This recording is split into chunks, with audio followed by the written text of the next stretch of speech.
На воде перакулілася лодка. У ёй 4 чалавекі, якія пачалі тануць. Адзін нават трапіў на дно.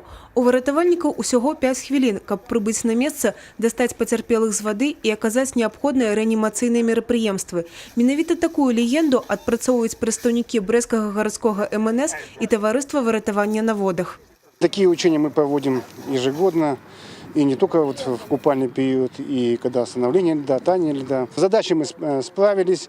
Есть отдельные нюансы, которые мы именно увидели на этих учениях, над которыми необходимо нам обратить внимание и в дальнейшем внедрять свою работу.